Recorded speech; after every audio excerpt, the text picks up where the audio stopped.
I need a legal second opinion, posted by Evan was here. So I found an amazing house in Miami, but it's in a 10-home HOA, and there is a legal issue. Background. There is currently a lack of new inventory in the Miami market. Either people are holding onto their homes waiting for the market to go up again, or they are listing at ridiculous prices, or the home they are listing is subpar. I found an amazing home that is a prime location, prime size, prime quality, and prime amenities. I have been looking for almost 2 years and visited over 100 homes. So when I say that there has been nothing better in 2 years than this home, I mean it. I made an offer on the house, and it was accepted. But during inspection, it was like pulling teeth getting the HOA bylaws and paperwork. There are 2 members of the HOA, president and vice president. My seller happened to be the previous VP. My lawyer, who is amazing, found a huge issue. The HOA was created to pay for an electronic gate used to enter the 10-home block. The bylaws only specified that all the homes would pay $1,000 a year. This pays for gate maintenance plus yard work for all the homes.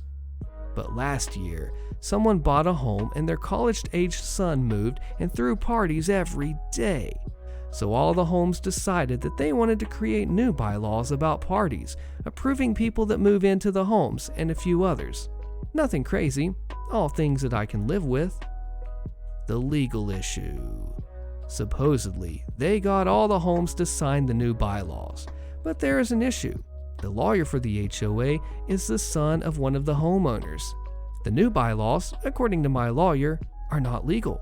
They added their bylaws to their current bylaws, but their original restrictive covenants don't allow this. They only allow bylaws that have to do with the gate, wall, and easement, so the new bylaws are not legal.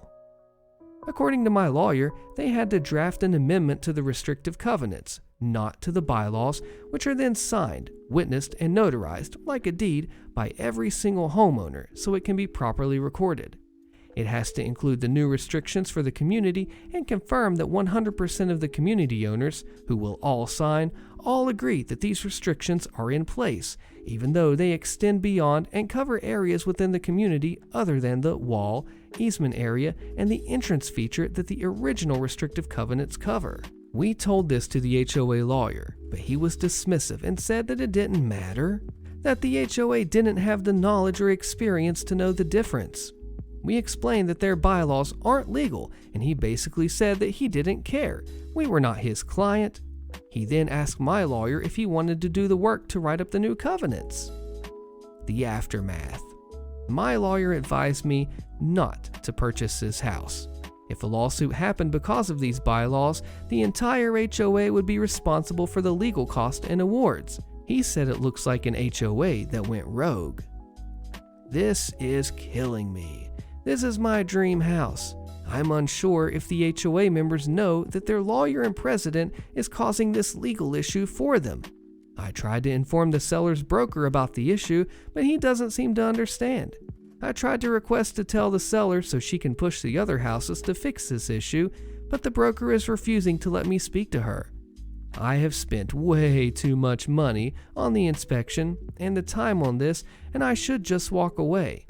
But it seems like such an easy fix to make this legal. I mean, if everyone already agreed to the new bylaws, just agree to a new covenant. Ugh. So I'm coming here for a second opinion.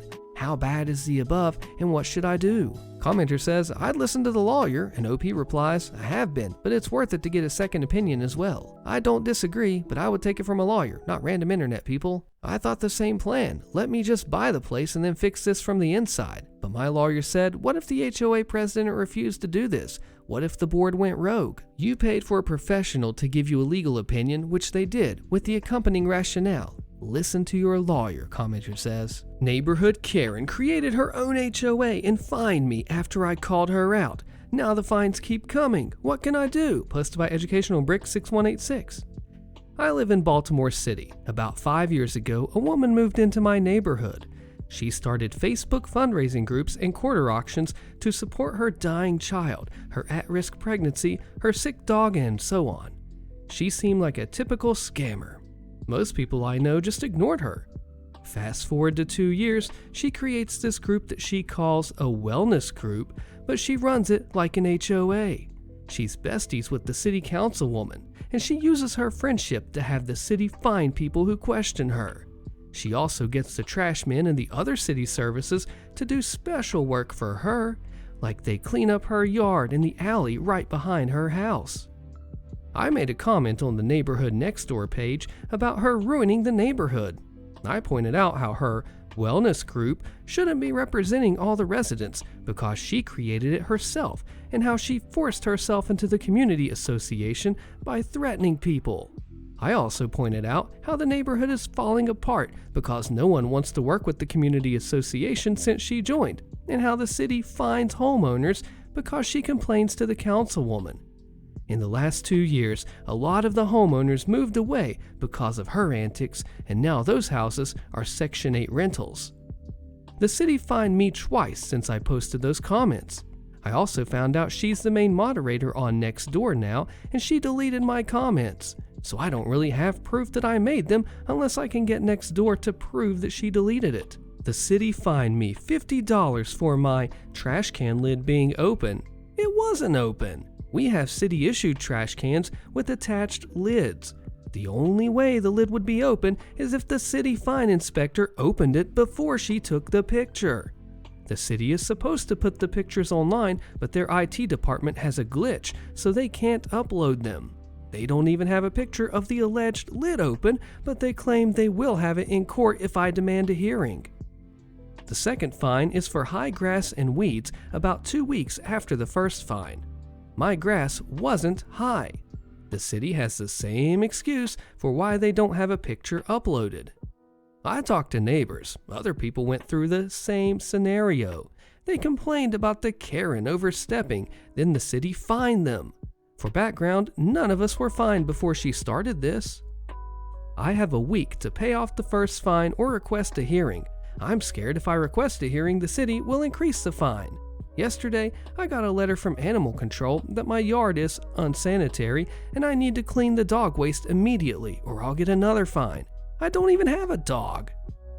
The whole scenario feels targeted toward anyone who complains about the neighborhood Karen. The city fined me $100 so far. How can I get out of this? This commenter says, escalate this to town administration, go to a town council meeting, reach out to the mayor, or even just, hey, lawyer up. Unpopular opinion, don't get involved with your HOA, posted by Yellow Radio. So, thinking back to my own nightmarish experience with my HOA, with it firmly in the rear view, I realized something.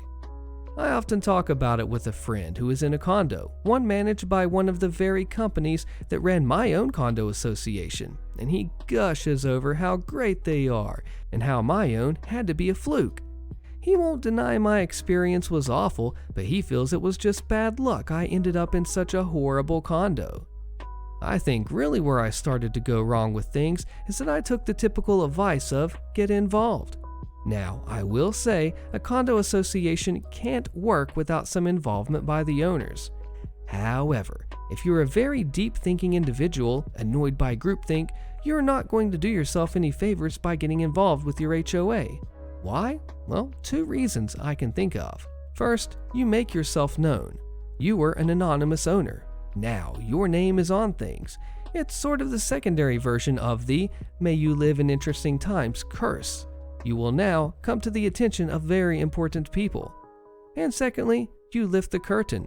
You will now see just how screwed up the condo arrangement is in detail. You will now see the petty squabbles, the graft, the waste.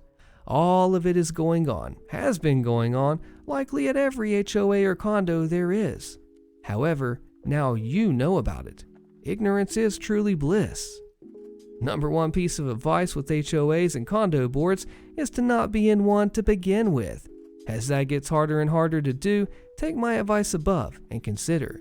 You might be the type of person that, like me, isn't going to do yourself any favors by getting involved. Commenter snaps back, I disagree. Yeah, there's petty crap to deal with, but if you're involved, you can shut down crappy ideas before they take off. My HOA brings up every year to put a 30K wrought iron fence around our 4 condo buildings. We've got 30 units and low dues, so something dumb like this would drain our reserves when we need to save for roof replacements in a few years. Every year in our annual meeting, I shut that crap down. I'm not allowed in my own yard, posted by Teacup Stocks. We lived in this house for 6 years. Unfortunately, both properties on either side of us were built right on the property line. One house in particular has a good deal of windows looking out over our yard. We have a sprawling yard. The neighbors in that house have always been hostile towards me, but rather than voicing any issues, they've always been passive-aggressive and fairly avoidant. Oftentimes, they are even outright rude, but when they want something, they are polite enough. This couple built a mini home in their backyard and moved a bunch of party people into their main house at the front of the property, the house looking over my yard. And the new people are also very cold toward me. They have rowdy parties, take up all the parking, let their dogs out to pee on my bushes, and do illegal substances on their balcony.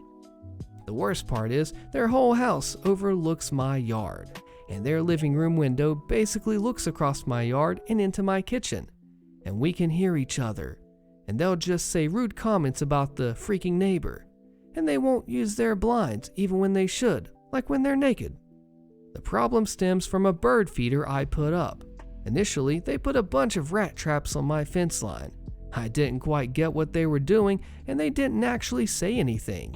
When I saw them and asked, they told me that I was going to attract rats. I told them I have Terminix and I'd take the feeder down every day and I would be very careful. Then they never said anything about it. Today, which is a few years after I started hanging the feeder, they knocked and asked me to remove it, and I agreed and was really polite about it. But now, I just feel like I can't use my yard. I'm happy to take the feeder down, that's not a problem, but I don't feel like that's her real problem. I feel like no matter what I do, this neighbor seems to have a problem with me in my own yard. She's been rude and hostile for years. My husband and I feel like if we tried to use our yard for any purpose, they would complain or have a problem. Basically, we feel like we couldn't have a barbecue or sit outside without being watched, harassed, or made to feel uncomfortable. I can't even sit on my back porch in the summer afternoon, and it's been like this for years. And to be clear, I've accommodated every request that they've ever made. If the feeder was the real issue, I wish they would have just asked sooner. I really thought things were fine. But I suspect things go deeper than a small bird feeder. After I started doing more yard work, I noticed their hostility seemed to grow, and I feel it contributed to them complaining to me. I feel like I can't even water my yard. Commenter says, and OP replies, put up 10 feeders and some fast-growing evergreens. Check with the town if the guest home is permitted. Stop letting them control your yard. OP replies, you're speaking my language. Seriously though, thanks for the response. I figured the internet would let me know if I was a jerk or if I should just have a barbecue. Fighting nail, board, and tooth, posted by ModernMan09. There's a final update to this story as well. For context, my parents have lived in the same house since 2001. Before that, the house was owned by my father's sister. So, the home has been owned by my family since 1990. These are townhomes/condominiums. My father is a disabled person. I live on the other side of the country, but I'm staying with my dad until he is better. In late September, my dad had a stroke. He is still currently in a rehabilitation center working on his gross and fine motor skills. My father has been disabled since 2012, and this is his second major stroke. When this all happened, my uncle and I approached the HOA board about installing a ramp since he now requires a wheelchair to get around. At this time, the HOA informed us that my father was behind in his HOA fees. Big frickin' whoop. We paid them off and submitted the form to have the HOA approve the ramp construction. Once this was submitted, the stupid questions started. First off, is there any way for him to live without the ramp? Well, we had to re-explain what happened and why the ramp was medically necessary. He is currently only able to get up steps with the assistance of several people. Secondly, can his HOA violations be dealt with before the construction of the ramp is started? Well, he has 4 HOA violations that will require much more construction than time allowed. I told them no, but we would work on the violations after we got past this. Next, they said, is there any way the ramp could not encroach on the community area? Well, since the community is townhomes and condominiums, except for the inside of the home, stoop, and the back patio on each home, all the homeowners share ownership of the land. We explained how that would be impossible. We then had to explain how wheelchairs had wheels and that if the ramp was too steep, he would not be able to make it up. Is there any way you can ensure that the children don't play on the ramp? At this point, we got angry and told the board that there was no way for us personally to stop children from playing on the ramp, and they should control their own children. After this, they called us to discuss their last concern, which was, how will you ensure this will not reduce the valuation of all of our homes? We don't want our community to look like low-income housing. At this time, we had to just start throwing ADA and fair housing regulations at the board until they approved the ramp. For further information, half of the houses in the neighborhood are specifically set aside for Section 8 housing. While happy that they had approved the ramp, it only got worse. My uncle, cousin, and I have been building the ramp as fast as we can. This has meant, as we have stopped each night, they will take pictures of the semi-built structure and log it as a new violation. Thankfully, because we do have approved forms, I can get them resolved without much hassle.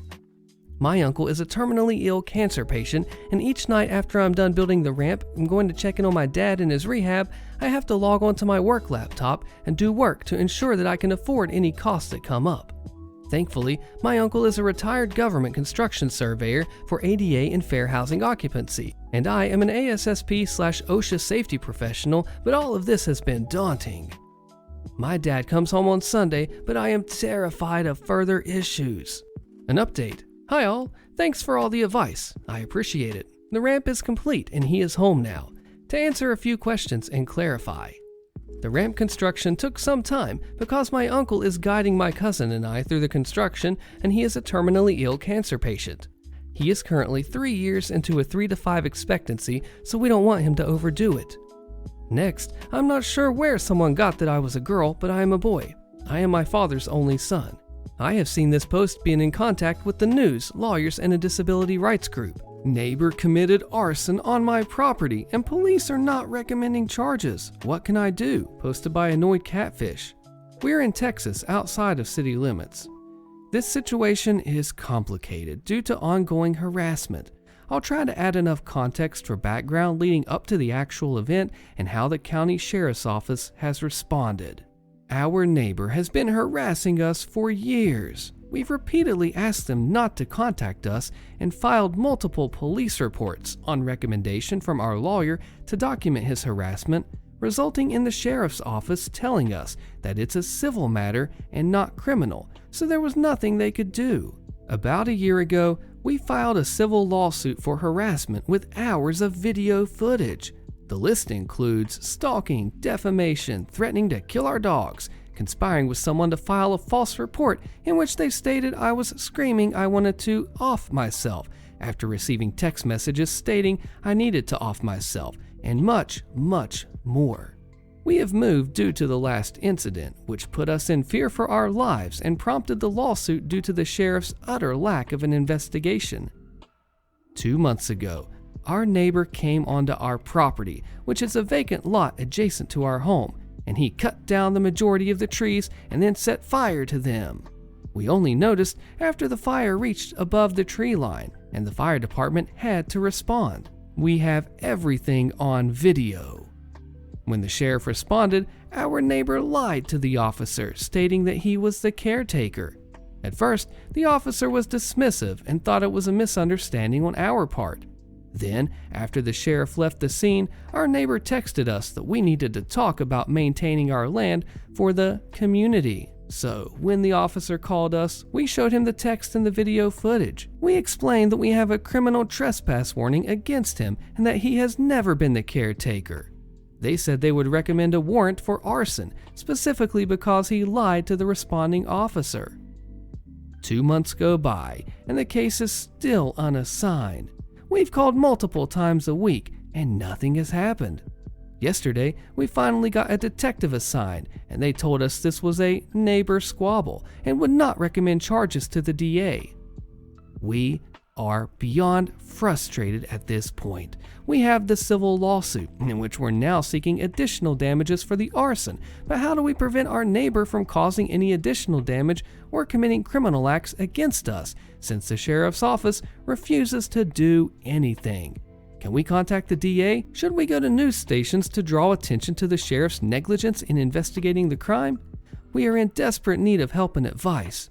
I have a call scheduled with our lawyer, but I'm trying to understand our rights and if there's any recourse. Do you think OP should lawyer up for this one? I beat the HOA using their own rules against them. Click the video on your screen so you don't miss the fallout, and I will see you there.